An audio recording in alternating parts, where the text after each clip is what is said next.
jalqabni namni amantii islaamaa keessatti abbasaan darjechuudhaan nabii rabbiirraa bakka bu'aatee biyya madiinatti ergamee dura dursoo amantiin biyya madiinaa eenyura seentini beeyta shabaaba Mus'ab ibn Umayriiti.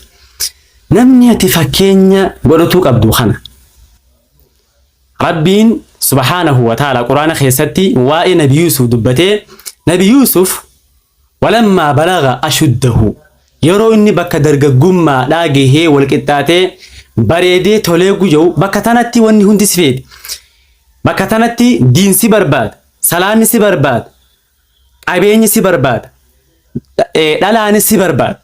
fakkeenyaaf yeroo dura dursoo guddattee lafaa kaatee yeroo bilchaattee fuulli kan kee kun si guutee guyattee dura dursoo dargaggummaan bakki itti guutu bakka amata 25 kana waggaa 30 kana jechuudha. sagalee tana ijoollee shabaabban islaamaa salaamu alaykum wa rahmatullahi wa barakaatuh.